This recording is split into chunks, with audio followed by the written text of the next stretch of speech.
Picture this. You wake up to the sound of church bells ringing at what feels like the crack of dawn, only to realize your neighbors in the next town over are still fast asleep.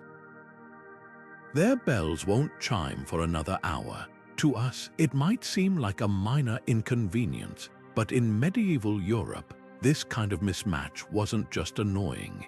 It could ignite feuds that lasted lifetimes. Timekeeping wasn't just about schedules back then. It was a matter of pride, power, and even survival. Towns lived and died by their bells, and when one community's clock disagreed with another's, the consequences could be explosive. Now think about how we take time for granted today. We glance at our phones and instantly know the hour, down to the second. But centuries ago, time was a slippery, local affair. Sundials relied on the sun's shadow, mechanical clocks were clunky and inconsistent, and church bells were the only way to mark the hours for most people. When one town's bell ringer decided to tweak the schedule whether to match the harvest, please a local lord, or spite a rival, it wasn't just a change. It was a declaration, and in a world where time was power, those declarations could split communities, fuel vendettas, and even draw blood. So how did something as ordinary as a clock tower become the spark for generations of conflict? That's the story we're about to unravel. From shadowy sundials to the first mechanical clocks that clunked their way into history, we'll trace how timekeeping turned neighbors into enemies and quiet villages into battlegrounds. You'll hear about towns that went to war over minutes, bell ringers who became local heroes or villains, and the surprising ways these disputes shaped the world we live in today. Because when you peel back the layers, these feuds weren't really about clocks or bells. They were about control, identity, and the human obsession with claiming something as universal as time itself. Strap in. This is a journey through history where every tick of the clock could mean the difference between peace and all-out war. In medieval Europe, time was anything but universal. It was as local as the bread baked in a village oven. Without standardized clocks or time zones, each town lived by its own rhythm, measured by the sun's arc across the sky. A traveler walking just 10 miles from one town to another might find themselves stepping into a world where noon arrived earlier or later, where church bells rang at what felt like the wrong hour, and where the marketplace opened while neighboring farmers were still yawning in their fields. This wasn't just an inconvenience, it was a recipe for chaos. Imagine trying to arrange a trade deal when your buyer's midday was your late morning, or racing to make it to a neighboring village religious service only to realize their priest started prayers a full hour ahead of yours. These discrepancies might sound trivial today, but in a world where time governed everything from labor to law, even small differences could spark frustration and eventually fury. Towns clung fiercely to their own versions of time, not just out of habit, but because it was woven into their identity. The bell tower wasn't just a clock, it was the heartbeat of the community, a symbol of order and sovereignty. When one town's bells clashed with another's, it wasn't just a technical glitch, it was a challenge to their very way of life. And here's where things got messy. Local time wasn't just about the sun, it was about power. Wealthy merchants might pressure town officials to adjust market hours to undercut rivals. Feuding lords could deliberately skew their town's clocks to disrupt an enemy's harvest or religious ceremonies. Even the church wasn't immune. Monasteries sometimes kept their own secret timekeeping systems, creating yet another layer of confusion. The result? A patchwork of competing timelines where trust was as fragile as an hourglass running low on sand. But the real tension boiled over when these differences spilled into daily life. Miss a curfew by your town's clock, and you might face a fine. but arrive early by another's, and you could be locked out of the city gates. Disputes over unpaid wages often hinged on whose definition of a day's work was honored. And when two towns shared a river or trade route, arguments over tolls and access could turn violent if one side felt cheated by the other's slippery sense of time. What started as minor annoyances festered into grudges, some lasting generations. After all, if you couldn't even agree on what hour it was, how could you ever settle a debt or a feud? This patchwork of local time wasn't just chaotic, it was unsustainable. As trade networks expanded and kingdoms grew more centralized, the cracks in the system widened. But before we get to the clashes that erupted, and the surprising ways they shaped modern timekeeping, let's zoom in on one of history's most infamous time wars, where a dispute over minutes spiraled into a battle that divided an entire region. Because sometimes the smallest ticks of a clock can lead to the loudest explosions. Church bells didn't just tell time in the Middle Ages, they were time. Every toll was a command, a reminder of order in a world where chaos lurked just beyond the city walls. When the bells rang for matins at dawn, laborers rolled out of bed. When they pealed for vespers at dusk, the gates closed, and stragglers risked being locked out overnight. But this system only worked if everyone agreed on when those bells should sound. And that's where the trouble began. Take two neighboring towns, each with its own proud bell tower. If one rang prime an hour early, it wasn't just a scheduling quirk, it was a silent proclamation. We answer to no one. A lord might interpret it as defiance, a rival merchant guild as sabotage. After all, if your town's market opened late by the next town's reckoning, customers might already be gone by the time your stalls were ready. These weren't petty squabbles, they were economic wars fought with chimes instead of swords. Some towns took the rivalry further, weaponizing their bells in outright psychological warfare. There are records of villages deliberately ringing their bells off rhythm, clashing with a neighbor's peals to drown them out, or tolling mournful, irregular patterns to unsettle rivals during festivals. In one notorious case, a town near the Swiss border adjusted its bells to ring backward, flipping the traditional sequence of notes as a deliberate insult to its wealthier neighbor. The message was clear: your rules don't bind us. The church, ironically, often fueled these disputes. Monasteries kept their own sacred hours, sometimes refusing to align with local towns even when their bells echoed across the same valley.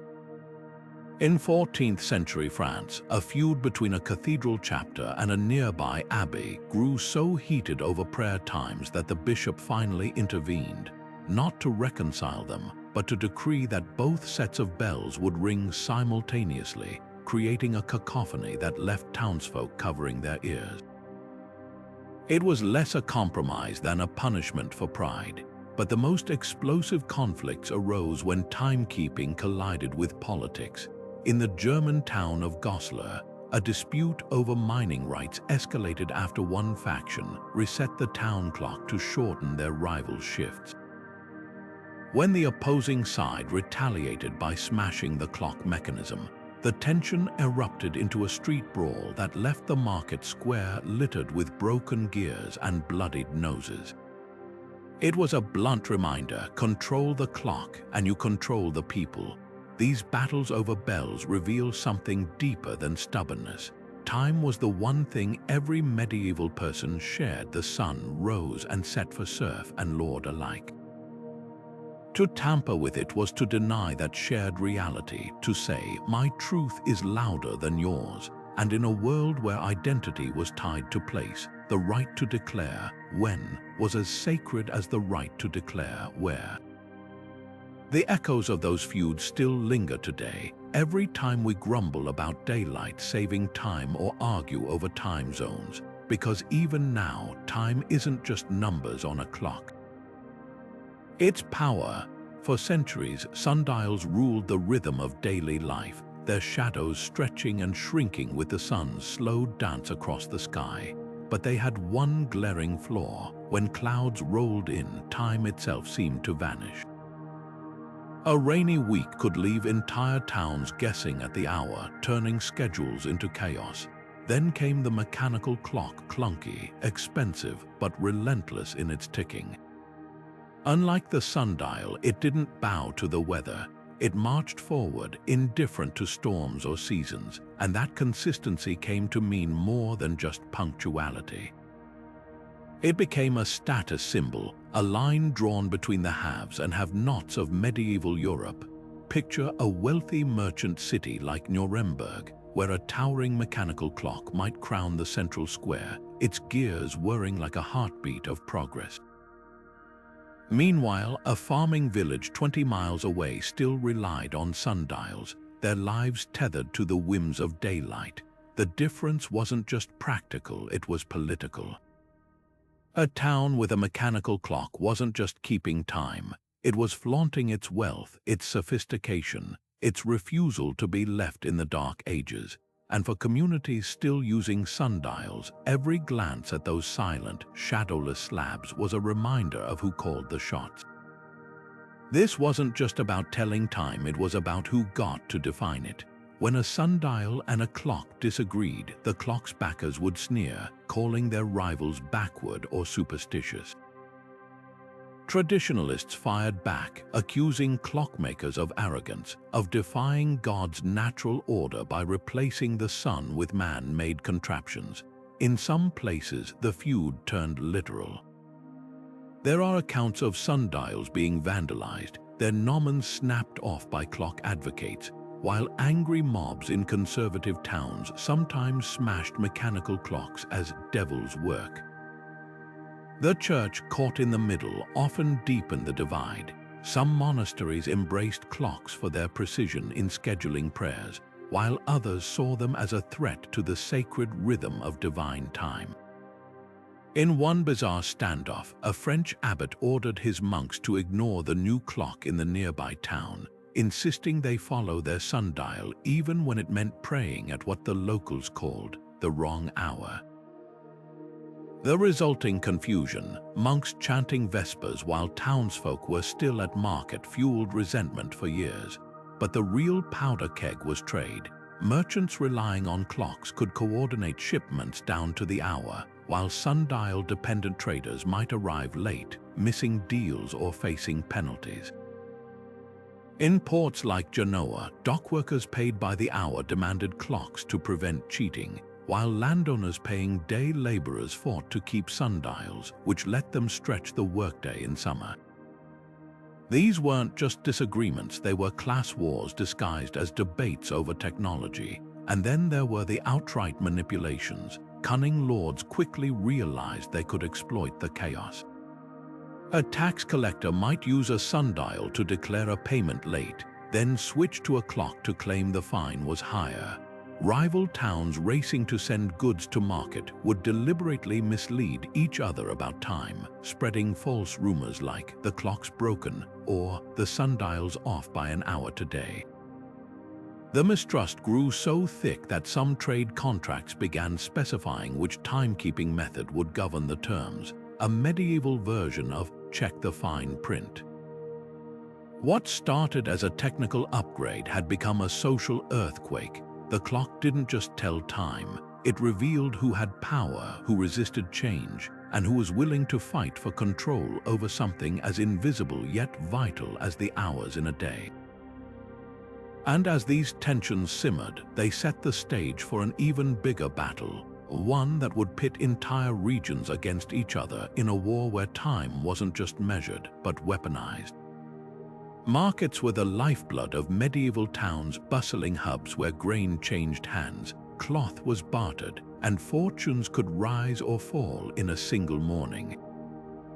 But without synchronized clocks, the simple act of opening shop could become an act of economic warfare.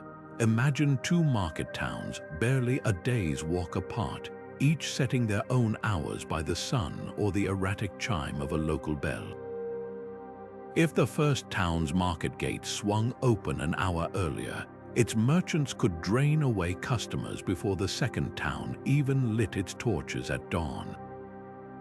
What looked like a minor discrepancy in timing could mean the difference between a thriving square and a ghost town by noon. The stakes were especially high for perishable goods. A dairy farmer arriving late to a neighboring market might find his cheese rotting in the sun while competitors had already sold out. Butchers racing against the clock faced even grimmer consequences. Meat spoiled fast, and a single hour's delay could turn a week's labor into a loss. When tensions boiled over, accusations flew faster than coins. Some towns secretly adjusted their sundials or bribed bell ringers to buy their merchants an unfair head start. Others spread rumors that rivals were stealing time, whispering that their clocks were rigged or their sundials tilted to cheat the sun. These weren't just squabbles, they were full-blown economic sieges. In the Rhine Valley, a feud between two wine-growing towns erupted when one shifted its market hours to undercut the other's autumn grape sales. The offended town retaliated by blocking the river to stall shipments, leaving barrels to sour on the docks. Over in Flanders, weavers from competing cloth markets allegedly sabotaged each other's sundials, scratching false noon lines into the bronze to throw off rival looms. The chaos grew so widespread that some trade guilds began hiring time wardens, armed guards tasked with policing market clocks and sundials against tampering. But the most bitter conflicts often played out in the courts. Legal records from medieval England reveal cases where merchants sued over stolen hours, demanding compensation for profits lost to a rival's sneaky timekeeping. One particularly petty dispute in York involved a fishmonger who accused his competitor of bribing the cathedral's bell ringer to delay the noon chime, keeping the market open longer to sell off a spoiled catch. The judge, exasperated, finally ruled that both parties must share a single sundial nailed to the courthouse wall where everyone could see it. What's fascinating is how these battles reshaped commerce itself. As distrust grew, some towns began etching market hours into stone tablets, literally set in stone to prevent creative interpretations. Others introduced market clocks and mechanical marvels placed squarely in the square, their faces visible to all as if to say, no arguments now. But even these fixes couldn't erase the deeper lesson. Time was never just about minutes and hours. It was about trust, fairness, and who held the power to say when. And in a world where every tick of the clock could tilt the scales of prosperity, it's no wonder these disputes left scars that lasted generations. Yet for all the chaos, these feuds also sparked innovation. The same merchants who fought over market hours would eventually demand better clocks, more precise instruments, and centuries later standardized time zones. The irony, the very tool they'd once weaponized against each other, would become the key to a global economy. But before that could happen, timekeeping had to face its greatest challenge yet, not in the marketplace, but on the high seas, where navigation and survival hinged on answering one impossible question: what hour is it when there's no land in sight? Religious timekeeping wasn't just about prayer schedules, it was a sacred contract between communities and the divine. In a world where feast days and fasts shaped the rhythm of life, even a slight deviation in timing could feel like a cosmic betrayal. Picture a weary pilgrim arriving in a new town, stomach growling after days of travel, only to discover the locals were deep into a fast day while his home village was still feasting. Was this a simple mistake, a deliberate snub, or worse, a heresy? In medieval Europe, where faith was the glue holding society together, these discrepancies didn't just cause confusion. They cracked the very foundation of trust between neighbors. The church's calendar was supposed to be universal, but local interpretations varied wildly. Easter, the most sacred date of all, required calculating the first full moon after the spring equinox, a formula so complex that even educated clerics sometimes disagreed. In 1284, two German towns just 15 miles apart celebrated Easter a full week differently, each convinced their math was divinely inspired. When pilgrims from one town stumbled into the other's raucous festivities mid-fast, the visitors accused their hosts of gluttony and sacrilege.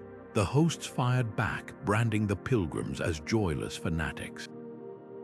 What began as a theological debate soon spiraled into a brawl that left market stalls overturned and a prized relic, a supposed splinter of the true cross, lost in the chaos. Monasteries were especially notorious for guarding their own sacred schedules. The Benedictines, famous for their strict hourly prayers, often refused to align their bells with nearby towns, creating a clashing chorus of devotion that frayed nerves. In one French valley, the local abbot insisted on starting Vespers a full hour earlier than the village church, claiming his monks needed extra time for contemplation. Townsfolk grumbled that the monks were stealing daylight from their evening chores, while the abbot retorted that peasants cared more about their cows than their souls. The standoff lasted decades, with each side accusing the other of disrespecting God's time. But the most explosive conflicts erupted when timekeeping tangled with local pride. In Spain, a village famous for its elaborate Corpus Christi processions deliberately scheduled its celebration a day later than neighboring towns, ensuring pilgrims would stay an extra night and spend extra coin in their taverns. When a rival village retaliated by moving its own feast 2 days earlier, the original town's priest declared the change a devil's trick and led a mob to smash the rival's church clock. The bishop's eventual solution, a decree that both towns must share the same date and split the pilgrimage profits down the middle. These disputes reveal a truth deeper than doctrine. Time was never just about hours on a clock. It was about identity, loyalty, and who had the right to speak for heaven. When one town's bells rang out of sync with another's, it wasn't just an inconvenience, it was a challenge to the very order of the universe. And in a world where faith and community were inseparable, that was a challenge worth fighting over. Yet amid the chaos, these feuds also forced innovation. The same churchmen who quarreled over Easter dates would later champion the first mechanical clocks, hoping technology could settle what tradition could not. It was a fitting twist, a tool born from earthly conflict tasked with measuring heavenly time. But as we'll see, even the most precise clock couldn't silence the deeper question: when eternity is at stake, who gets to decide what time it is? Nightfall in medieval towns wasn't just a shift in light, it was a surrender of freedom. When the curfew bell rang, doors locked, gates slammed shut, and anyone caught outside became an outlaw in their own streets.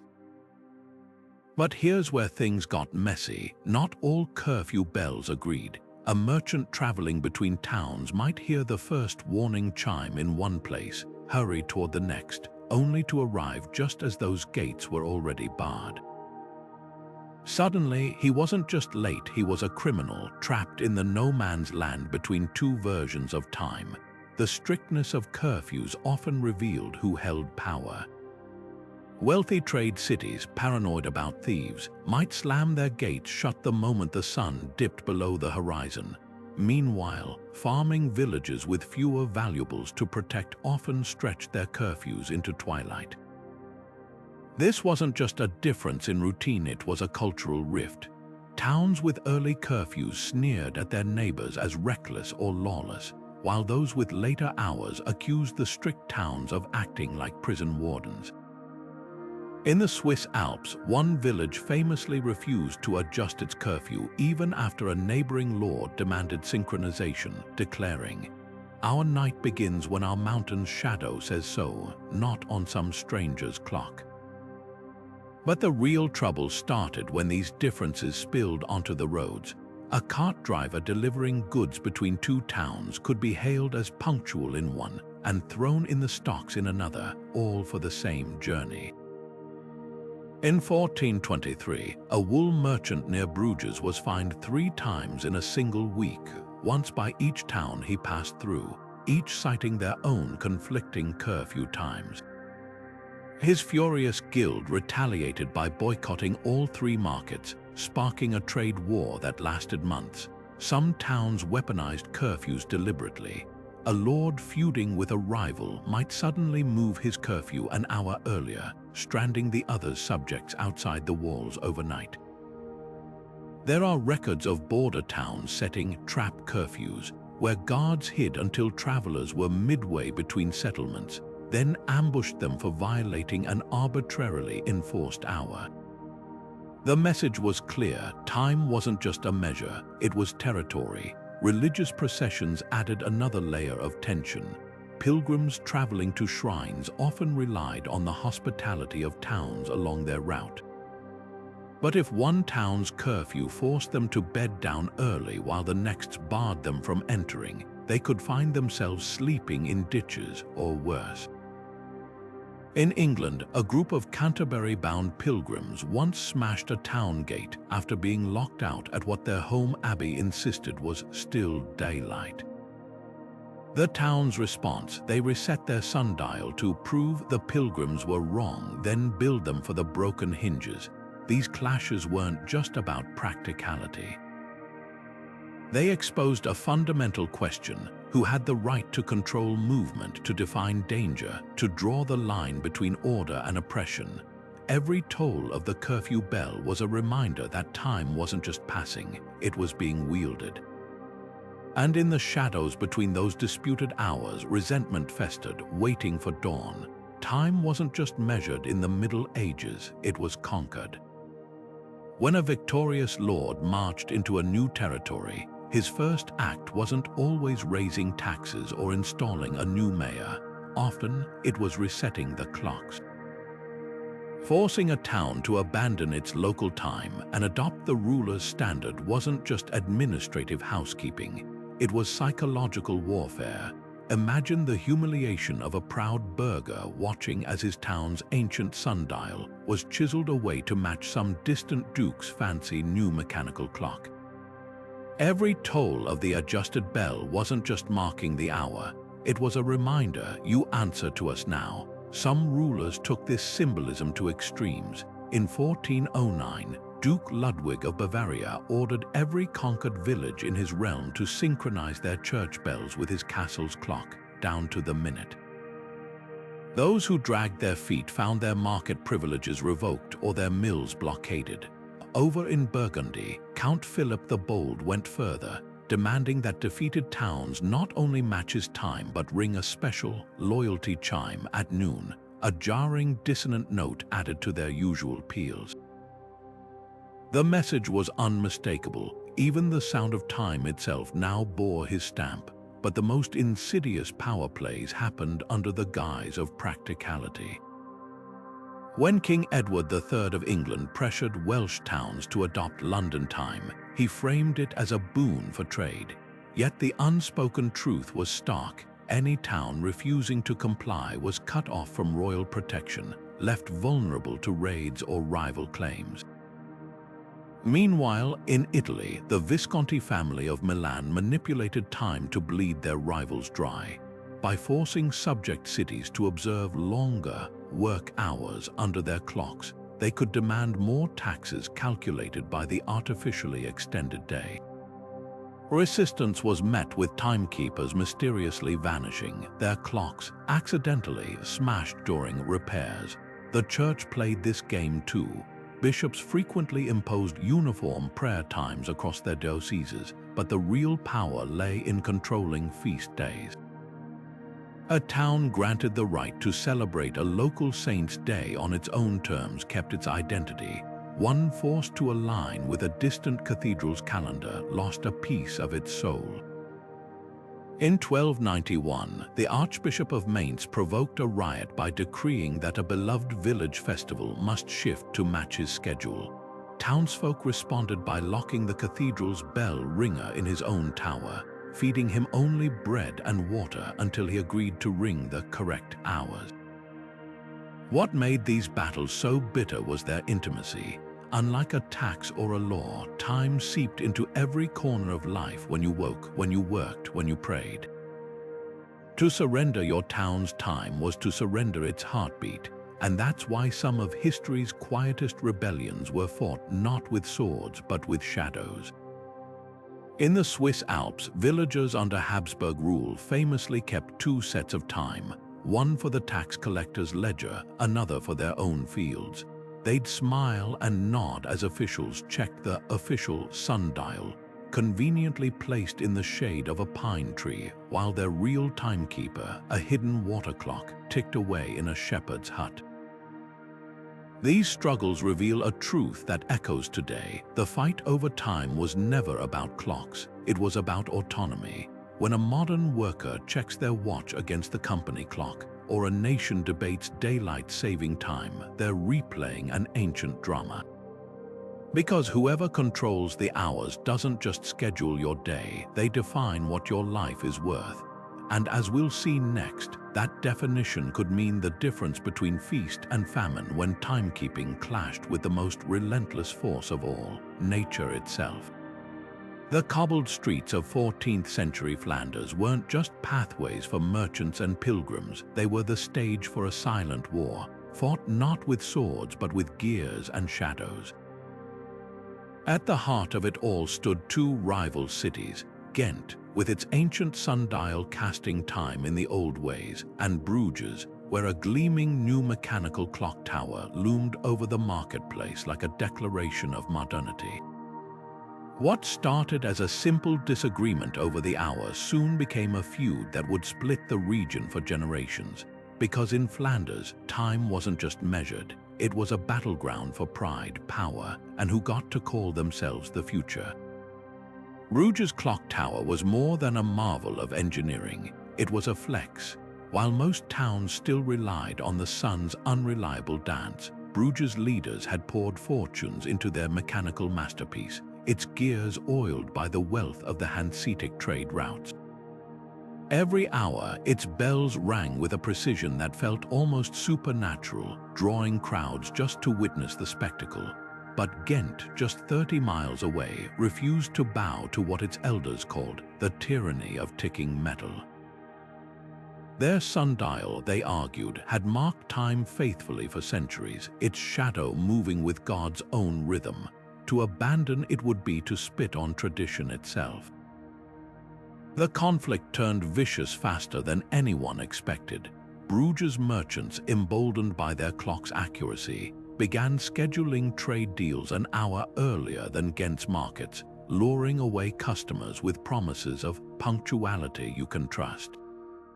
Ghent retaliated by spreading rumors that Bruges' clock was cursed, whispering that its unnatural ticking had sickened livestock and caused stillbirths. Soon, travelers between the two cities found themselves caught in a surreal tug of war. A trader leaving Bruges at noon by its clock would arrive in Ghent to find it was only late morning by their sundial, leaving him stranded outside closed gates. Tempers flared, shipments stalled, and by 1327 the two cities were refusing to even share a feast day. Things came to a head when Ghent's militia, in a fit of pique, sabotaged a wagon carrying replacement parts for Bruges' clock, dumping the delicate gears into a canal. Bruges responded by sending engineers to correct Ghent's sundial, tilting it just enough to throw its readings off by half an hour. The resulting chaos was both comic and catastrophic. Farmers showing up to Ghent's markets at the right time found empty squares, while Bruges' night watchmen, following their clock's strict rhythm, began locking gates too early, leaving travelers fuming in the dark. The regional council's eventual compromise pleased no one. They decreed that both cities must display both timekeeping methods side by side. a mechanical clock, and a sundial in each town square. But pride runs deeper than policy.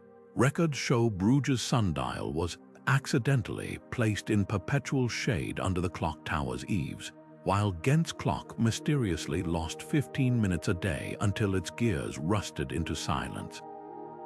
The feud only truly ended when both cities realized they had a common enemy, the rising power of Antwerp, where merchants were too busy counting coins to care what hour it was. What's fascinating isn't just the pettiness, it's the symbolism. That sundial and clock weren't just tools, they were flags planted in the soil of progress, each side fighting to claim the right to define what now even meant. And in a world where time is still political, from daylight saving debates to time zone disputes, we're all still living in the shadow of those medieval spires.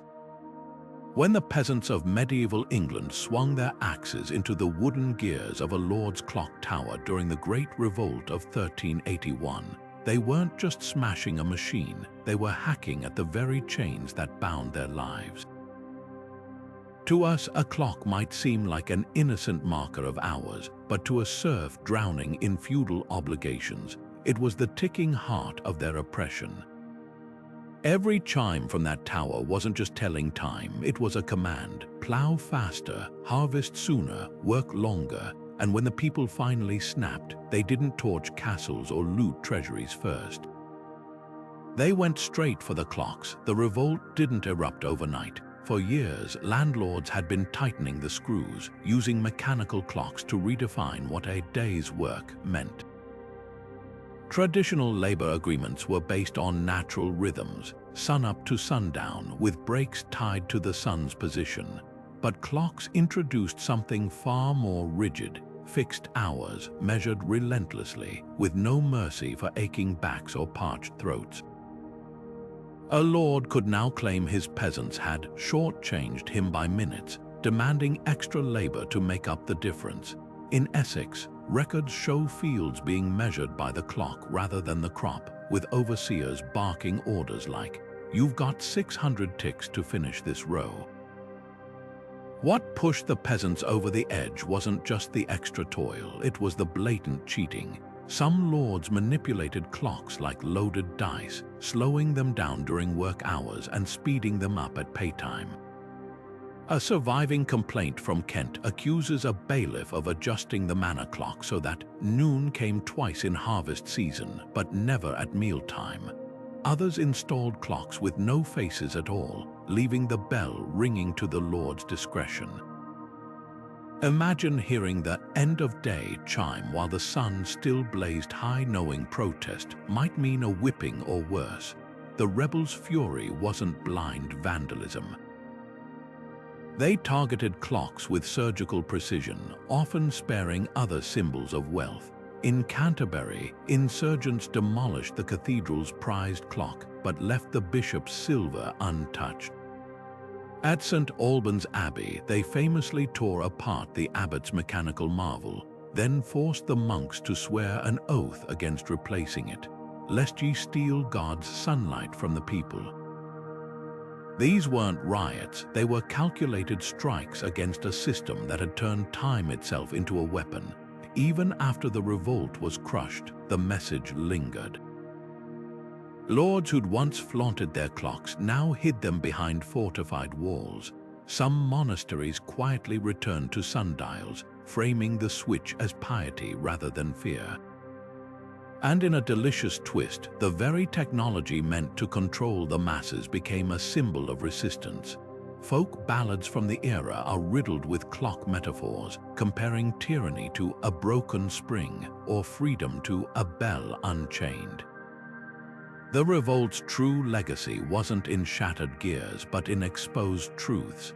It revealed timekeeping as what it had always been, not just a tool, but a battleground. Because when you dictate the hours, you don't just control schedules, you control lives. And as we'll see next, that control could stretch across oceans, where the chaos of conflicting time would face its ultimate test: navigation under the open, clockless sky. Imagine being a medieval merchant, your wagon loaded with silks and spices, racing against the sundown only to arrive at a town gate just as it slams shut in your face.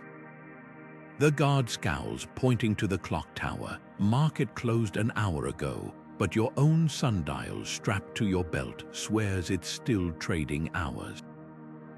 Who's right? Neither, and both. This was the daily nightmare for travelers crisscrossing Europe, where every mile didn't just mean distance, it meant stepping into a new version of reality where time itself refused to stay consistent.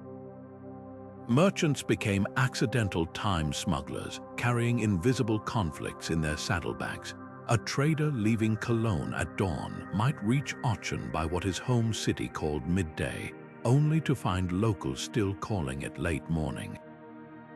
Innkeepers grew wary of out-of-town guests who demanded meals at wrong hours, while toll collectors exploited the confusion, charging extra fees to travelers who couldn't prove their delay wasn't deliberate. The worst off were the messenger riders. One famously got whipped in Milan for delivering a letter a day late, until someone realized his home village calendar was 3 days behind. The economic fallout was staggering. Contracts began including bizarre clauses like time reckoned by the seller's clock or delivery windows adjusted for sundial variants. In Venice, the spice trade nearly collapsed when buyers from Nuremberg refused shipments that arrived within their own deadline, but late by Venetian standards. The solution, a black market of portable sundials calibrated to specific cities, sold under tavern tables like contraband. Some desperate merchants even hired local children as time guides, paying them to whisper when the next hour would strike according to each town's peculiar rhythms. But the real damage wasn't to ledgers, it was to trust. When a linen merchant from Ghent consistently delivered goods late to Bruges, buyers assumed laziness or deceit, not that his hometown sundial leaned slightly eastward. Reputations crumbled over minutes. Partnerships dissolved when one party's prompt payment was another's overdue debt. In Lyons, a tanner's guild split permanently after half its members adopted a rival town's clock, leading to fistfights over which group's production quotas were fair. Ironically, these very conflicts planted the seeds for change. Exhausted by constant calculations, merchant coalitions began pushing for regional time accords, the distant ancestors of time zones. The Hanseitic League, that powerhouse of medieval trade, started fining towns whose clocks deviated too far from their neighbors, and in a quiet revolution, some traveling merchants began using sandglasses instead of local timekeepers, creating the first portable, neutral measure of hours.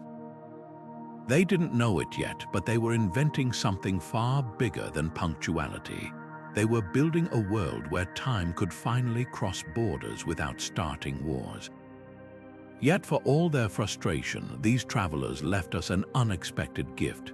Their ledgers, filled with scribbled notes about conflicting hours, became priceless records of how timekeeping evolved. In those ink-stained pages, we don't just see chaos. We see the moment humanity began wrestling with a radical idea. That time might not belong to any one town, any one lord, or even any one sundial. It was a discovery written in missed appointments and broken contracts, proving sometimes progress doesn't march forward. It stumbles into view, one confused merchant at a time. Legal battles over timekeeping turned courtrooms into theaters of absurdity, where monks waved brittle parchments as evidence and farmers testified under oath about shadows they'd seen decades earlier. In 1298, the town of Peasant dragged its neighbor to court over a dispute that seemed simple, whose bell had the right to ring first at dawn. The trial lasted 6 years. Witnesses included a blind bell ringer who swore he could feel the rival's chimes vibrating through his cane, and a shepherd who claimed his flock refused to graze unless the bells rang in a specific sequence. The judge's eventual ruling that both towns must ring simultaneously solved nothing. The next morning, each side accused the other of cheating by ringing microseconds earlier, sparking a fresh round of litigation. These cases reveal how timekeeping wasn't just about practicality, it was about precedent. Towns would dredge up centuries-old charters, some so faded they required sunlight verification, where scribes held them up to windows to decipher the ink. In one particularly farcical case in 1420, a Swiss village presented a charter allegedly signed by Charlemagne, granting them the right to measure hours by the alpenglow.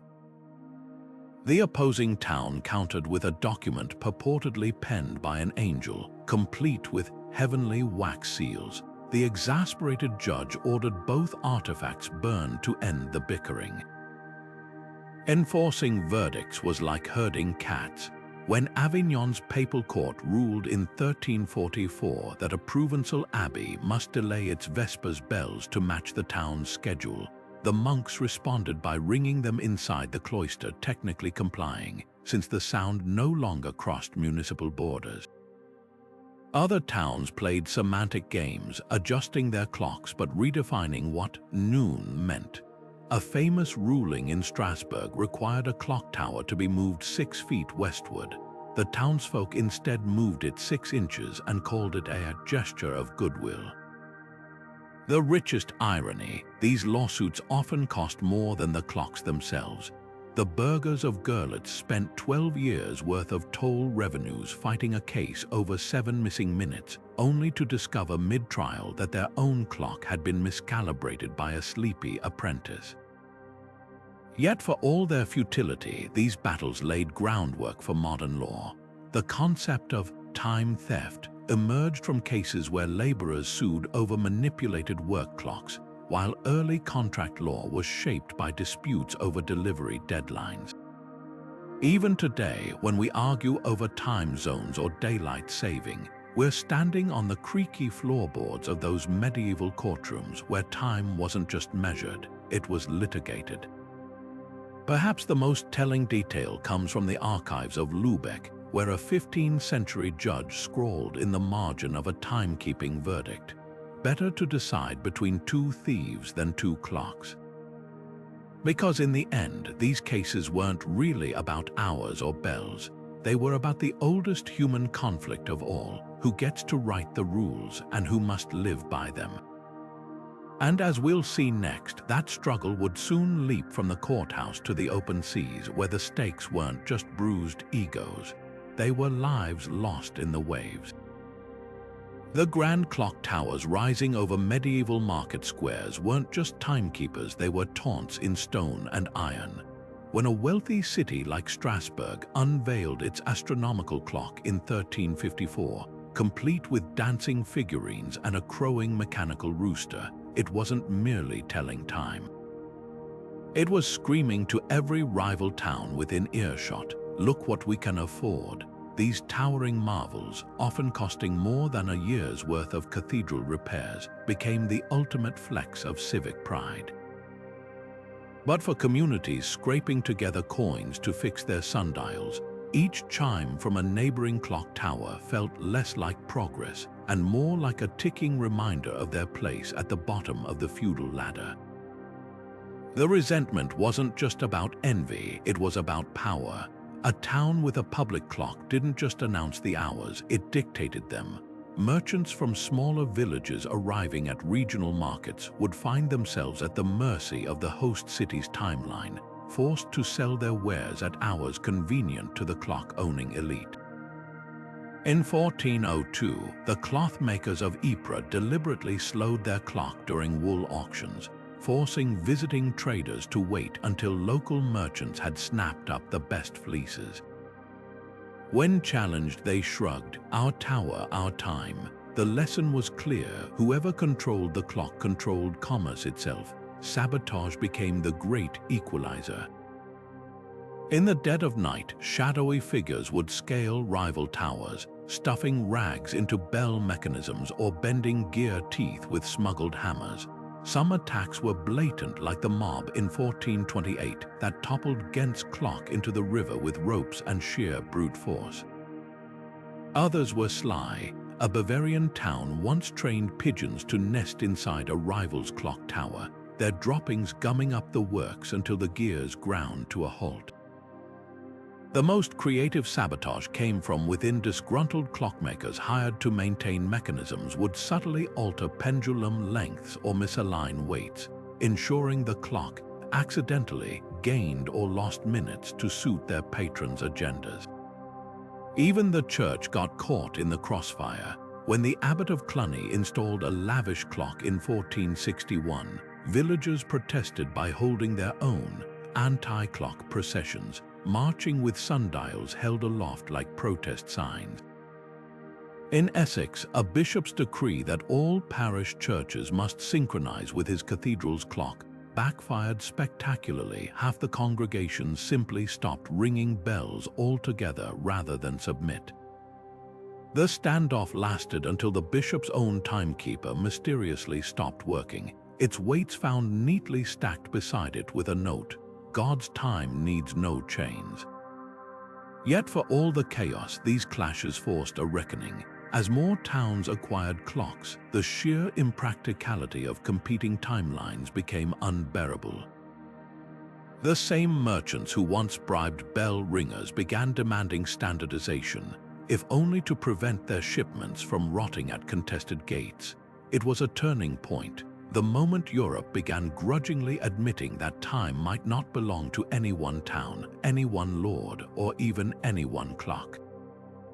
But before that fragile consensus could hold, timekeeping would face its greatest challenge yet, not on land but at sea, where the absence of towers and bells would force sailors to confront the terrifying void of timelessness.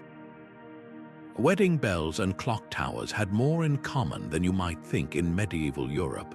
When two noble families sat down to negotiate a marriage alliance, the discussion didn't just cover dowries or land. It often hinged on something far more personal, whose definition of time would govern the union. A bride's family might insist the groom's town adjust its clocks to match theirs, not just for convenience, but as a public symbol of deference. After all, if a lord couldn't even synchronize his bells for his new in-laws, how could he be trusted to honor weightier promises? Take the infamous case of the Montague and Orsino families in 14th century Italy. The Montagues demanded their daughter's wedding feast begin at true noon by their Florentine sundial, while the Orsinos, hailing from a town with a mechanical clock, refused to deviate from their modern time. The stalemate grew so heated that the bride's uncle famously declared, "I'd sooner see her wed to a sundial than a man who can't tell light from shadow." The engagement collapsed, and the families spent the next decade sabotaging each other's timekeeping devices, the Montagues pouring water into the Orsino clock's gears, the Orsinos stealing the Montagues' sundial gnomon and mailing it back piece by piece over a year. But these weren't just petty squabbles. Aligning clocks was a tangible way to demonstrate unity, especially for families ruling neighboring territories. When the Count of Champagne married the Duke of Burgundy's daughter in 1321, part of the treaty required both courts to observe identical prayer hours, enforced by a shared team of timekeepers who traveled between castles. The message to their subjects was clear: our houses are now one, down to the very tick of the clock. Refusal to compromise on timekeeping could carry brutal consequences. In Germany, a broken betrothal between the von Hohenberg and Wittelsbach families led to a bizarre time war, where each side ordered their villagers to ring bells at random intervals just to disrupt the other's sleep. The feud only ended when the von Hohenbergs paid a rogue clockmaker to infiltrate the Wittelsbach's tower and recalibrate it to run impossibly slow, a prank that backfired when local peasants, believing Judgment Day was delayed, stopped attending church altogether. Even royal weddings weren't immune. Before Catherine de' Medici married the future Henry II of France, her Italian relatives demanded Paris adjust its clocks to match Florentine time for the ceremony. The French court reluctantly agreed, but only after inserting a clause allowing them to revert immediately after the last toast. The compromise left both sides grumbling, with Catherine's uncle muttering that the French treat time like a rented mule. What made these disputes so volatile was the unspoken truth behind them. Synchronizing clocks wasn't about practicality. It was about who would set the rhythm of life for the next generation. A bride arriving in a new town where the bells rang wrong wasn't just adjusting to a new schedule, she was surrendering a piece of her identity. And in a world where power was measured in control, even the smallest concession on time could feel like defeat. Yet for all the drama, these marital feuds also quietly advanced timekeeping itself. The need for neutral clocks at wedding treaties spurred innovations in portable timepieces, while noble families competing to host the most precise ceremonies became unexpected patrons of clockmakers. The irony: those same lords and ladies who once dueled over sundials would eventually demand the very standardization they'd resisted, because nothing unites rivals like the chance to make someone else bow to their clock. When astronomers arrived with their celestial charts and polished brass astrolabes, townspeople often greeted them not as neutral arbiters, but as players in a high-stakes game where the stars were just another weapon. These learned men would set up their instruments in market squares, carefully tracking the sun's zenith or the position of Polaris to determine the true hour, only to have their verdicts met with jeers if they didn't match local preferences. In 1356, a renowned Bolognese stargazer famously declared that two feuding Tuscan towns were both wrong by nearly 20 minutes. The response: both councils burned his calculations in the street and commissioned rival astronomers to produce more favorable readings. The irony was thick enough to slice. These were communities that had begged for scientific intervention, yet when the heavens disagreed with their traditions, they accused the sky itself of conspiracy. In the Alsace region, a village elder once interrupted an astronomer mid-measurement, shouting that the moon must be lying to protect a neighboring town's harvest schedule. Even the church, which championed astronomy for calculating Easter, found its scholars caught in the crossfire. A papal envoy sent to reconcile two French dioceses in 1420 reported back in frustration that one side had locked him in a bell tower until he adjusted his solar observations to their liking. Astronomers quickly learned to navigate these disputes with the delicacy of diplomats. Some began carrying multiple sets of calculations, one for public declarations, others for whispered advice to local leaders. Others resorted to theatrical displays, using elaborate celestial models to prove their findings were divine will rather than human math. A crafty stargazer in Flanders even staged an eclipse prediction to intimidate a town into accepting his timekeeping verdict, knowing the superstitious populace would see it as heavenly endorsement. But the most revealing moments came when science was ignored outright. After an exhaustive year-long study in 1408, a team of Parisian astronomers proved that Metz's famed sundial had been misaligned since its installation 2 centuries earlier. The city's response: they built a decorative iron framework around the dial's base, not to correct it, but to cast a shadow that would restore the traditional markings. It was a masterpiece of medieval passive aggression, conceding the error while ensuring nothing actually changed. These clashes exposed a truth deeper than faulty sundials or stubborn councils. Time wasn't just measured in hours and minutes, it was rooted in identity, in the unshakable belief that one's own rhythms were as natural as the seasons. When a town rejected an astronomer's verdict, they weren't just refusing to adjust their clocks. they were defending their right to declare, against all evidence, that their slice of the world moved to its own irreplaceable beat. And in an age before standardized time, that defiance carried a peculiar kind of logic. If the stars couldn't bend to local pride, what good were they? The so-called Bell War of 1463 wasn't fought with swords or cannons, at least not at first. It began with something far quieter, a monk's quill scratching in a ledger. When the abbot of Nördlingen recorded that neighboring Dinkelsbühel's Vespers bell rang 7 minutes past godly hour, it wasn't merely an observation. It was a declaration that the rival town's rhythm of life, their very heartbeat, was out of sync with divine will. What followed was a conflict where time itself became the battlefield, and the weapons were shadows, gears, and the patience of men pushed too far. At first, the hostilities took strangely poetic forms. Nördlingen's bell ringers began performing counter-chimes, perfectly timing their peals to drown out Dinkelsbühel's signals. The rival town retaliated by extending their morning bells an extra 15 minutes, forcing Nördlingen's merchants to choose between missing prayers or losing prime market hours. Then came the sabotage of mysterious fires in bell towers, sand poured into clock mechanisms, and the infamous Night of Broken Shadows, when someone scaled Nördlingen's sundial and snapped its gnomon in two like a snapped spine.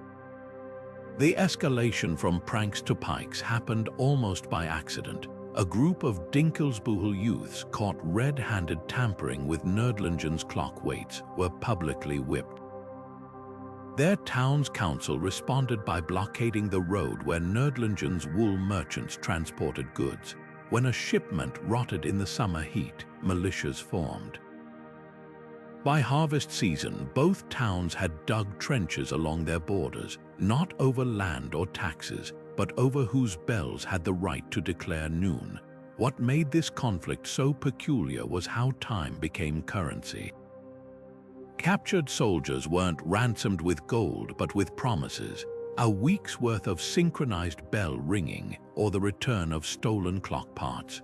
One surviving letter from the Nördlingen commander boasts of seizing 3 hours and 20 minutes of their arrogance by holding Dinkelsbühel's bell tower under occupation just long enough to force them to reset their clocks. The Dinkelsbühel chronicler, in turn, records this as the day they stole our dawn. The feud only ended when both towns exhausted themselves trying to wage war on two conflicting schedules. Nördlingen's troops, attacking at what their clocks called daybreak, found Dinkelsbühel's gates already barred because their defenders reckoned it still nighttime. Supply trains missed rendezvous by hours. Finally, the Bishop of Augsburg intervened with a solution as pragmatic as it was absurd. He declared both towns must share a single clockmaker, a neutral Swiss artisan who installed identical clocks in both towers, but with one catch. The mechanisms were linked by a system of ropes and pulleys stretching between them, so that adjusting one required adjusting the other. It was timekeeping's version of mutual assured destruction. In the archives of both towns, you can still find the faded sketches of that rope system, preserved like battle plans, because the real lesson of the Bell War wasn't about clocks or bells. It was about how humans will fight just as fiercely over invisible rulers as they will over land or gold. When the very measurement of reality is at stake, even minutes become worth bleeding for. And sometimes the only way to stop the fighting is to tether both sides to the same relentless, unchanging tick. Monasteries didn't just keep time, they owned it. Long before kings or merchants thought to regulate the hours, the rhythmic chant of prayers lords at dawn, vespers at dusk structured medieval life like invisible scaffolding. For centuries, the only clocks that mattered were the ones inside monastery walls, where monks meticulously divided the day into sacred increments. Their bells didn't just call the faithful to prayer, They told farmers when to sow, markets when to open, and laborers when to rest. Time, in effect, flowed outward from the cloister, soaking into the secular world like ink into parchment. But this spiritual monopoly couldn't last forever. As towns grew richer and more independent, their councils bristled at taking temporal orders from distant abbots. Why should a bishop's bell dictate when a wool merchant's warehouse opened? The clash wasn't just practical, it was existential. Secular leaders saw standardized time as a tool for trade and governance, while the church viewed any challenge to monastic schedules as sacrilege. In 1271, the burghers of Metz learned this the hard way when they installed a public clock tower to rival the cathedral's bells. The bishop excommunicated the clockmaker and threatened to withhold sacraments from the entire town unless the mechanism was dismantled. The standoff lasted 6 months, with townsfolk whispering that the bishop's wrath had stopped time itself. The battle lines often traced deeper fault lines of power. In Italian city-states, where merchant guilds wielded growing influence, clock towers became literal symbols of civic pride, their faces deliberately set to disagree with nearby monasteries. Florence's famed Palazzo Vecchio clock was calibrated to ring prime an hour earlier than the Benedictine's bells, a not-so-subtle jab at ecclesiastical authority. Meanwhile, rural villages, still dependent on monastic hospitals and alms, clung to the old rhythms. Travelers passing from city to countryside described the disorientation of crossing an invisible border where noon suddenly shifted by half an hour, as if the sun itself obeyed different masters. Some abbots fought back with creativity rather than curses. When the town of St. Gallen built a clock tower to compete with its abbey in 1405, the monks retaliated by composing a new chant, one so dissonant and arrhythmic that it drowned out the clock's chimes during prayer hours. Townsfolk complained the sound made children weep and dogs howl, but the abbot shrugged, claiming it was necessary to reclaim God's harmony.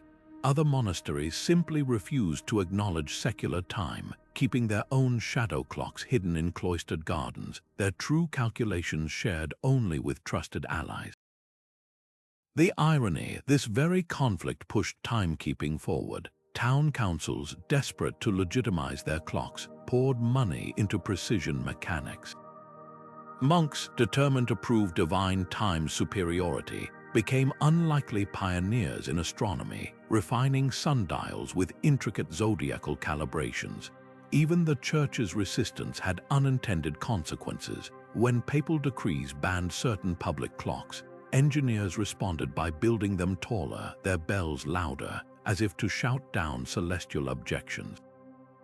What began as a squabble over prayer hours ended up reshaping how Europe measured existence itself. Because when you strip away the bell towers and excommunications, these feuds were really about who had the right to carve up eternity into something humans could grasp.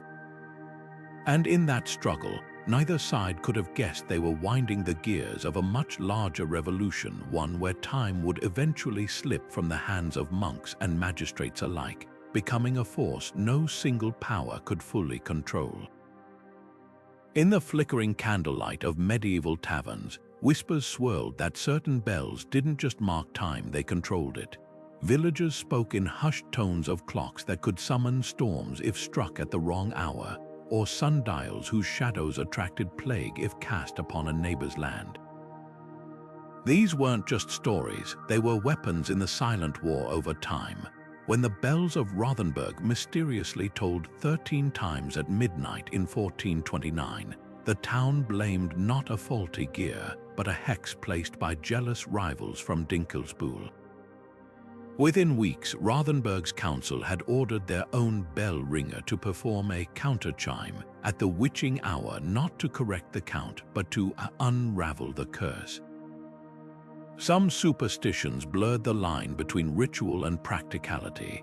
In the Alpine village of Hallstatt, locals believed their clock tower's pendulum swung in time with the heartbeat of a long-dead saint, and that tampering with it would bring avalanches. When a visiting bishop insisted on adjusting the mechanism to match church doctrine, the townsfolk accidentally locked him in the belfry until he agreed to leave it untouched. Over in Brittany, fishermen refused to set sail if the tide tables disagreed with their parish clock, convinced the dissonance would summon sea witches. These weren't mere quirks, they were deeply held convictions that turned timekeeping into a matter of life and death. The most explosive conflicts erupted when these beliefs collided with rivalry.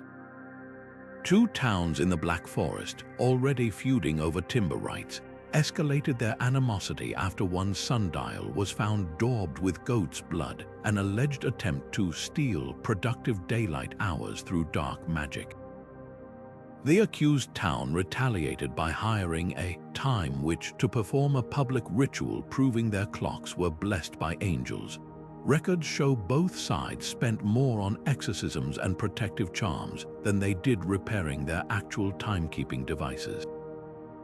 Even the church struggled to contain these fears. When a priest in Normandy tried to debunk locals' belief that a cracked bell caused stillborn calves, his rational sermon backfired spectacularly.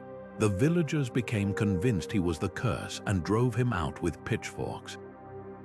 Monasteries learned to tread carefully, often quietly incorporating folk traditions into their timekeeping rather than fighting them. The Abbey of Cluny famously kept two sets of bells, one for canonical hours and another, older set rung only during storms because peasants insisted its tone could split the clouds. What made these superstitions so tenacious was their grain of truth. In an era when clocks did sometimes stop during freezing winters, when sundials did lie under cloudy skies, it wasn't irrational to suspect unseen forces at work. And when those forces conveniently aligned with existing feuds, well, that just proved what everyone already suspected. That time itself had chosen sides. The real magic wasn't in the gears or the shadows, but in how these beliefs turned petty disputes into battles between cosmic orders, where resetting a clock wasn't just an adjustment, it was an exorcism. The clatter of train wheels and the crackle of telegraph wires didn't just shrink distances in the 19th century, they shattered centuries of stubborn local timekeeping. Yet for all their efficiency, railroads faced an unexpected obstacle before they could sync their schedules: towns that refused to surrender their right to declare what hour it was. When the first express train steamed into Geneva in 1846, station masters discovered a surreal scene. The city's public clocks still ran 23 minutes behind Paris time, forcing conductors to post dual schedules like diplomatic treaties. Passengers grumbled about lost hours, but locals stood firm. Their mayor famously declared, "Geneva's shadow moves at God's pace, not some iron horses." This wasn't just nostalgia, it was defiance. For communities that had spent generations feuding over sundials and bell towers, standardized time felt like cultural surrender. In England, the Great Western Railway's push for London time sparked riots in Bristol, where crowds smashed station clocks accused of stealing Bristol minutes. Over in Bavaria, farmers protested standardized train schedules by pelting conductors with rotten cabbages, insisting crop cycles couldn't be rushed by Prussian clock tyranny. Even the church resisted. A papal decree in 1868 condemned synchronized time as mechanized heresy, urging faithful towns to keep their bells ringing at the true local hour. The telegraph made resistance increasingly absurd. When operators in two neighboring French towns tried to coordinate a message in 1853, they spent 40 minutes arguing over whether the transmission was on time by Lyon's clocks or Marseille's. Business leaders, tired of the chaos, began finding towns that refused to sync with regional hubs. In one particularly petty case, a Bordeaux wine merchant sued a supplier for temporal fraud, after a shipment arrived late by railroad time but early by the village sundial. The judge's verdict, both clocks were wrong. He ordered them reset to the Paris Observatory's official noon. Yet the most poignant holdouts weren't cities or merchants, but ordinary people. Dairy farmers who'd spent lifetimes milking at cow time found factory whistles blowing at all the wrong moments. Village elders who could once predict the hour by the angle of the churchyard shadow now squinted at alien railway clocks. In the Austrian Alps, a shepherd sued his landlord for docking wages over late chores, presenting a sundial carved into his great-grandfather's staff as evidence. The court ruled against him, but locals still call that valley the place where time broke. The final surrender came not from laws or logic, but from war. When Prussia's armies rolled across German states in 1870, their synchronized maneuvers humiliated defenders still coordinating by hometown clocks. Within a decade, military necessity had accomplished what commerce couldn't, imposing a single time zone. By 1900, the last holdouts, a handful of Swiss mountain villages, quietly adjusted their bells, though some hid their old sundials in attics like forbidden heirlooms. The age of time wars was over. But if you listen closely in places like Rothenburg or Besançon, you might still catch the echo of an old bell ringer's lament, that when time became universal, something intimate and irreplaceable vanished from the world. Those medieval bell towers may have crumbled, but the battles they symbolized still tick away in our modern lives. Take daylight saving time. What seems like a simple clock adjustment sparks outrage worthy of a 14th century feud. When Arizona refuses to spring forward while its neighbors do, or when entire countries debate abolishing the practice, we're replaying the same territorial drama that once made towns smash each other's sundials. The players have changed, governments replace guilds, Twitter rants substitute for bell tower sabotage, but the core conflict remains: who has the right to dictate time's flow? Corporate culture reveals even darker echoes. The medieval lord who manipulated clocks to squeeze extra labor from serfs would feel right at home with modern time theft crackdowns, where employees get penalized for bathroom breaks or milliseconds of idle time. Amazon warehouses track workers' movements down to the second, much like those contested medieval work bells. And just as peasants revolted against rigged clocks, today's labor movements rally against productivity monitoring software with slogans that could have been lifted from a 1381 protest. Our time isn't your property. Even personal relationships keep these ancient tensions alive. The couple fighting over punctuality, one partner obsessively early, the other perpetually late, is reenacting the same fundamental mismatch that once divided clock tower cities from sundial villages. When a parent snaps, "In this house we eat at 6:30, they're channeling the same impulse as a medieval abbot insisting his bells define prayer time. The tools have changed, but the territorial instinct remains. My schedule, my rules. Perhaps most telling are the quiet rebellions. Just as Alpine villagers hid shadow clocks from authorities, modern workers use VPNs to fake location data or mute Slack notifications after hours. Students reprogram classroom clocks to end lectures early, mirroring those resourceful serfs who sabotaged manor timekeepers. These aren't just acts of defiance, they're proof that the human desire to reclaim time from powerful systems never truly fades. What medieval feuds teach us is that time disputes are never just about minutes and hours. They're about autonomy, dignity, and whose version of reality gets to be official. Every time we argue over work schedules, school start times, or time zone borders, we're continuing a conversation that began when the first sundial's shadow crossed into a rival's territory. The bells may have stopped ringing, but the war over who controls the clock, That battle ticks on in every boardroom, legislature, and kitchen table debate because as long as time equals power, someone will always be fighting to set it their way. In the winter of 1523, a single minute nearly sank the Hanseitic League. Lübeck, the undisputed queen of the Baltic trade, summoned delegates from Hamburg to resolve what seemed like a minor issue. Their clocks disagreed by less than half an hour. But when Hamburg's councillors refused to adjust their timepieces, Lübeck's burgomaster reportedly slammed his goblet down so hard the wine stained the league's charter. What followed wasn't just a tiff over clock hands, it was a cold war of commerce where every tick carried political weight. Lübeck's demand wasn't about punctuality. As the League's de facto capital, the city had long used timekeeping as a leash to rein in junior partners. Ships docking in Lübeck's harbor paid fees calculated by the city's official clock, and guilds fined merchants whose goods arrived late by its measure.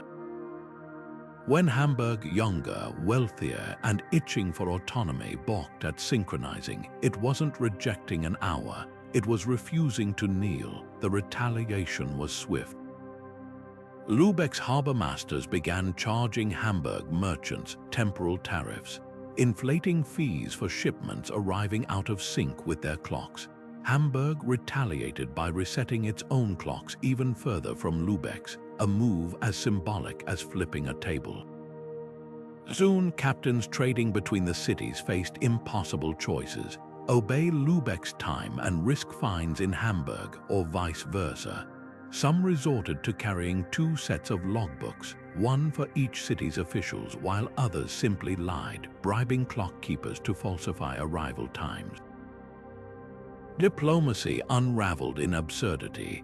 A 1525 summit to negotiate grain prices collapsed when Lübeck's delegates stormed out, accusing Hamburg of chronological sabotage after their host served lunch at what Lübeck's pocket sundials deemed still morning. Meanwhile, Hamburg's spies allegedly tampered with Lübeck's public clocks, slowing them just enough to make the city's famed punctuality a laughingstock. The prank backfired when Lübeck's enraged merchants blockaded the Elbe River, stranding Hamburg's herring fleets until the tides turned foul. What finally broke the deadlock wasn't compromise but technology. A visiting Flemish clockmaker, tired of watching his mechanisms become political pawns, designed a revolutionary dual-faced clock for Hamburg's Rathaus. One face showed Lübeck time, the other Hamburg's, a physical admission that neither city would yield. The solution was as brilliant as it was passive-aggressive, letting each side claim victory while quietly allowing trade to flow. Yet the scars lingered. Decades later, Hamburg's record still referred to Lübeck's stolen minutes, while Lübeck's guilds whispered that Hamburg's clocks were cursed by sea witches. The feud revealed an uncomfortable truth. In a league built on mutual profit, even seconds could become sovereign territory. And in that tension between unity and independence, we can still hear the echo of modern battles, from corporate mergers squabbling over time zones to nations stubbornly clinging to daylight saving time while neighbors abandon it. Because when powerful players collide, the hands of the clock never just tell time, they draw borders. Walk through any medieval city center today, and you'll likely find a towering clock or bell structure looming over the square, but these weren't just functional timepieces. They were the skyscrapers of their era, stone and iron declarations of dominance in the endless game of one-upmanship between rival towns. When Augsburg erected its lavish clock tower in 1409, complete with dancing jester automata, it wasn't merely telling time, it was flipping a gilded middle finger to nearby Ulm, whose simpler sundials suddenly looked rustic by comparison. Within a year, Ulm's council had commissioned a tower twice as tall, topped with a bell so massive its first strike shattered every window within 50 paces.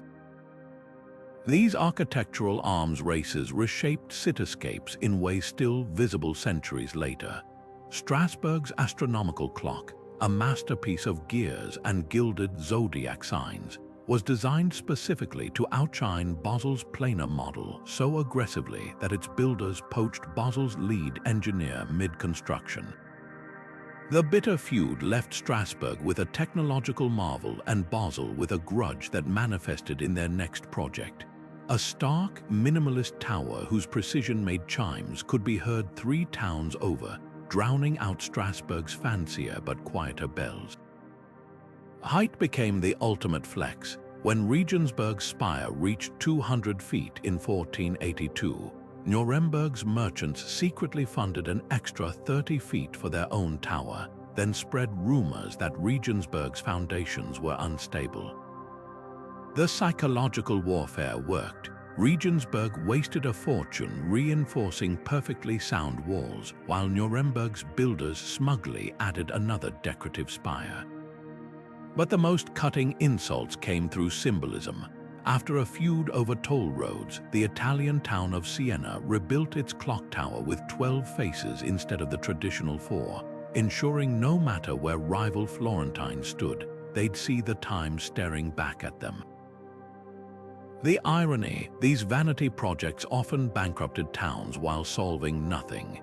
Lincoln Cathedral's infamous 500-foot spire, completed in 1302 to spite York Minster, stood for just 2 centuries before collapsing under its own weight, taking most of the treasury with it. Yet even failures left legacies. The rubble of Lincoln's spire became a pilgrimage site, while York stonemasons recycled its limestone into their own tower, carving tiny mocking faces into the masonry. What began as petty competitions inadvertently birthed engineering marvels. The need to outchime rivals drove innovations in metallurgy, yielding bells with purer tones.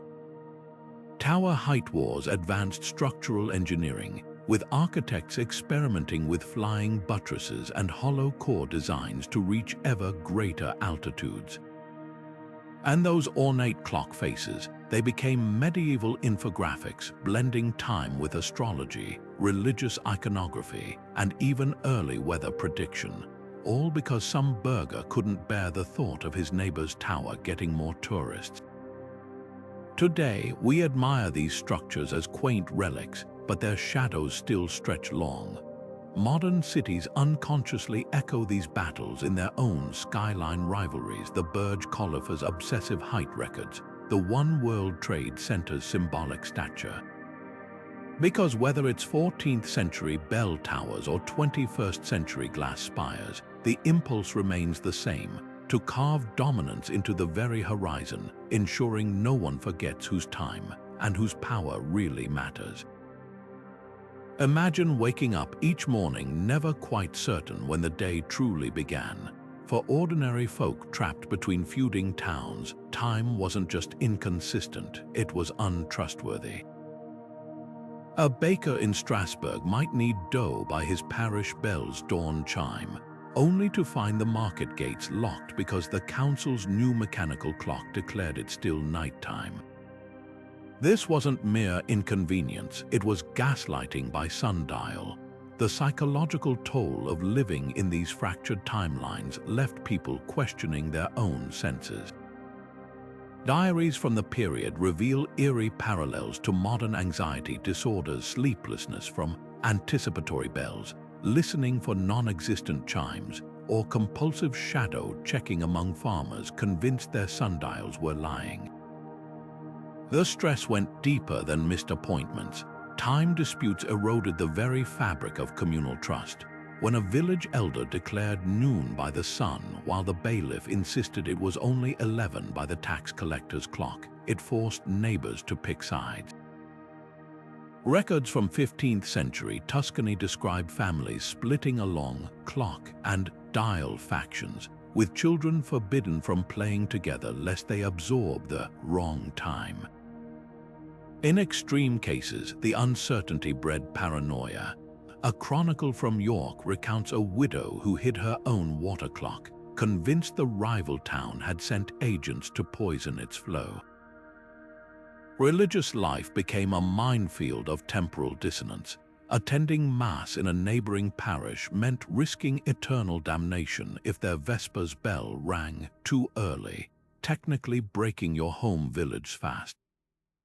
Some confessional manuals even included timekeeping sins, like the Breton fisherman who wept to his priest for eating butter during what his home clock swore was Lent, but his host town celebrated as ordinary time.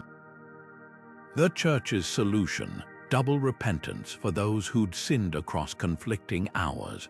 Workers bore the brunt of this chaos. A mason paid by the day might lose wages because the foreman's pocket sundial disagreed with the cathedral's bells.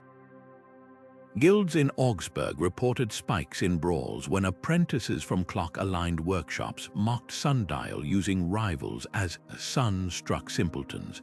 The cruelest twist came during harvests, where cloud cover could turn a straightforward workday into a psychological gauntlet, teams arguing whether to follow the stalled shadow on their dial or the possibly rigged clock in the squire's tower. Yet the most profound damage was to childhood itself. Nursery rhymes from time-feud regions took on a haunting quality, like the German lullaby warning. Hush now, the bells will steal your sleep / one chimes early, one chimes deep. Children learn to tell time by their parents' tension as much as by any clock, watching for the tightening of jaws when a rival town's bells echoed too soon across the valley. Some playfully adopted the conflicts, inventing games like shadow tag, where catching someone in a sundial's mark meant they'd been converted to your time. But the underlying message was clear: even something as fundamental as the hour could be weaponized. What's heartbreaking is how people adapted. Households developed elaborate coping mechanisms, mothers memorizing the exact slant of light through their kitchen shutters at true noon, fathers teaching sons to count heartbeats between known bell strikes. These weren't just practical skills, they were acts of defiance, a way to reclaim personal agency when the public measurement of life had become unreliable. In essence, they were rebuilding time itself, one trusted shadow at a time. The legacy of this anxiety lingers in unexpected places. Modern studies show people from historically time-feud regions still exhibit higher rates of clock-checking compulsions and punctuality stress.